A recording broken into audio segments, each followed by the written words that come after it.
ದೇವಾಪುರ ಗ್ರಾಮದ ಸರ್ಕಾರಿ ಬಾಲಕಿಯರ ಬಿಸಿಎಂ ಹಾಸ್ಟೆಲ್ಗೆ ದಿಢೀರಾಗಿ ಜಿಲ್ಲಾ ಕಾನೂನು ಸೇವೆಗಳ ಪ್ರಾಧಿಕಾರದ ನ್ಯಾಯಾಧೀಶರು ಭೇಟಿ. ಯಾದಗಿರಿ ಜಿಲ್ಲೆಯ ಸುರಪುರ ತಾಲೂಕಿನ ದೇವಾಪುರ ಗ್ರಾಮದ ಬಿಸಿಎಂ ಬಾಲಕಿಯರ ಹಾಸ್ಟೆಲ್ಗೆ ಗೌರವಾನ್ವಿತ ಶ್ರೀ ಮರಿಯಪ್ಪ ಹಿರಿಯ ಸಿವಿಲ್ ನ್ಯಾಯಾಧೀಶರು ಹಾಗೂ ಸದಸ್ಯ ಕಾರ್ಯದರ್ಶಿ ಜಿಲ್ಲಾ ಕಾನೂನು ಸೇವೆಗಳ ಪ್ರಾಧಿಕಾರ ಯಾದಗಿರಿ ಇವರು ದಿಢೀರ್ ಭೇಟಿ ನೀಡಿದ್ದಾರೆ. ಇದೇ ಸಂದರ್ಭದಲ್ಲಿ ಮೊನ್ನೆ ನಡೆದ ವಿದ್ಯಾರ್ಥಿನಿಯರ ಅಸ್ವಸ್ಥತೆ ಕುರಿತು ವಿದ್ಯಾರ್ಥಿನಿಯರನ್ನ ಭೇಟಿ ಮಾಡಿ ಆರೋಗ್ಯವನ್ನ ವಿಚಾರಿಸಿ ಕಾನೂನಿನ ಅರಿವು ಕುರಿತು ಎಲ್ಲ ವಿದ್ಯಾರ್ಥಿನಿಯರಿಗೆ ಜಾಗೃತಿ ಮೂಡಿಸಿದರು. ಇದೇ ಸಂದರ್ಭದಲ್ಲಿ ಸರ್ಕಾರಿ ಪ್ರೌಢಶಾಲೆ ದೇವಾಪುರ ಶಾಲೆಯಲ್ಲಿ ಹೆಣ್ಣು ಮಕ್ಕಳ ಬಾಲ್ಯ ವಿವಾಹ ಹಾಗೂ ಪೋಕ್ಸೋ ಕಾಯ್ದೆಯ ಕುರಿತು ಎಲ್ಲ ವಿದ್ಯಾರ್ಥಿಗಳಿಗೆ ಜಾಗೃತಿ ಮೂಡಿಸಿದರು. ಹಾಗೂ ದೇವಾಪುರ ಗ್ರಾಮದ ಕೆಲವು ಸರ್ಕಾರಿ ಕಚೇರಿಗಳಾಗಿರುವ ಅಂಗನವಾಡಿ, ಕೂಸಿನ ಮನೆ ಹಾಗೂ ದೇವಾಪುರ ಗ್ರಾಮ ಪಂಚಾಯಿತಿ ಕಾರ್ಯಾಲಯಕ್ಕೆ ಭೇಟಿ ನೀಡಿದರು.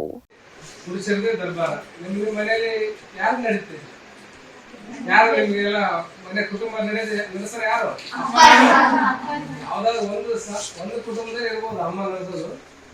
ಆದ್ರೆ ಬಹುಪಾಲು ಕುಟುಂಬಗಳೆಲ್ಲ ಅಪ್ಪಂದಿರು ಹೇಳಿದಂಗೆ ನಡೀತದೆ, ಹೌದಾ?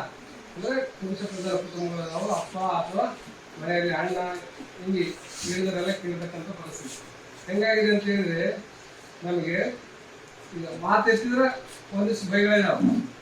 ಅವೆಲ್ಲ ಬೈಗಳು ಯಾರು ಸುತ್ತುವರೆದಿದ್ದೆವು? ಹೆಂಗ್ ಬೈತಾರ ಸ್ಟಾರ್ಟಿಂಗ್ ಆಗಿಲ್ಲ ಅಂತ ಕಂಡು ಬರುತ್ತೆ. ಸರ್, ಇನ್ನೂ ಒಂದು ಮಕ್ಕಳು ಆರೋಪ ಮಾಡಿದ್ದಾರೆ. ಯಾರ ತಿಪ್ಪಾರೆಡ್ಡಿ ಸರ್, BCM ಆಫೀಸರ್ ಆಗಿರ್ತಕ್ಕಂಥ ತಿಪ್ಪಾರೆಡ್ಡಿ ಸರ್ ಮೇಲೆ ಇದು ಕಾನೂನು ಪ್ರಕಾರವಾಗಿ ನಿಮ್ಮ ನ್ಯಾಯಾಧೀಶರಾಗಿ ಇದಕ್ಕೆ ಯಾವ ರೀತಿ ಆರೋಪ ಮಾಡಿದಾರೆ, ಅವರು ಸ್ಪಂದನೆ ಮಾಡ್ತಾರೆ ಅಂತ ಕೇಳ್ತಾರೆ. ಏನು ಆರೋಪ? ಏನಿಲ್ಲ ಸರ್, ಮೊನ್ನೆ ರಾತ್ರಿ ಬಂದಾಗ BCM ಆಫೀಸರ್ ಬೆದರಿಕೆ ಹಾಕ್ಯಾರ ಅಂತೇಳಿ ಸುದ್ದಿ ಬಂತ್ರಿ. ಬೆದರಿಕೆ ಆಗ್ತಕ್ಕಂಥದ್ದು ಅವ್ರಿಗೆ ಯಾವುದೇ ರೈಟ್ಸ್ ಇಲ್ಲ, ಹಂಗೆಲ್ಲ ಮಾಡಬಾರ್ದು. ಅದೇ ನೋಡ್ತೀವಿ, ಮಕ್ಕಳೇನಾದ್ರೂ ಆ ರೀತಿ ಅವ್ರ ಮೇಲೆ ದೂರು ಕೊಟ್ಟರೆ ನಾವು ಅವ್ರ ಹೈಯರ್ ಆಫೀಸರ್ ಜೊತೆಗೆ ಮಾತಾಡಿ ಅವ್ರ ಮೇಲೆ ಕ್ರಮ ಕೈಗೊಳ್ಳೋದಕ್ಕೆ ಶಿಫಾರಸು ಮಾಡ್ತೀವಿ.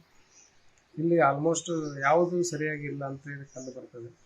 ಯಾಕಂದರೆ ಊಟದ ವ್ಯವಸ್ಥೆ ಇದೆ, ಬೋರ್ಡ್ ಹಾಕಿದ್ದಾರೆ ಯಾವ ದಿವಸ ಏನು ಕೊಡ್ಬೇಕಂತೇಳಿ, ಆದರೆ ಆ ಪ್ರಕಾರ ಯಾವುದು ಕೊಡ್ತಾ ಇಲ್ಲ ಅಂತ. ಮತ್ತು ಮುಖ್ಯವಾಗಿ ಶುಚಿತ್ವ ಇಲ್ಲ, ಇಲ್ಲಿ ಹೈಜಿನಿಕ್ ಮೇಂಟೈನ್ ಮಾಡಿಲ್ಲ.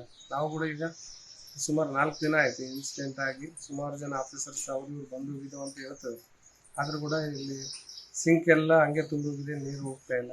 ಮತ್ತು ಎಲ್ಲ ಸ್ನಾನ ಮಾಡ್ತಕ್ಕಂಥ ಹೋಗ್ತಕ್ಕಂಥ ಜಾಗದಲ್ಲೆಲ್ಲ ಪಾರ್ಟ್ಸ್ ಇಟ್ಟು ತುಂಬ ಹೊಲಸಾಗಿದೆ. ಹಾಗಾಗಿ ಸರ್, ನಿಮ್ಮ ಹೆಸರು?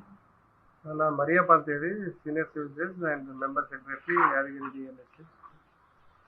ಮೊನ್ನೆ 14ನೇ ತಾರೀಕು ಮಕ್ಕಳಲ್ಲಿ 10 ಜನ ವಿದ್ಯಾರ್ಥಿನಿಯರು ಅಸ್ವಸ್ಥರಾಗಿ ಬಿದ್ದಿದ್ರು, ಶಾಲಾ ಆವರಣದಲ್ಲಿ ಬಿದ್ದಿದ್ರು ಅಂತೇಳಿ ಪೇಪರ್ಲಿ ವರದಿ ಆಗಿತ್ತು.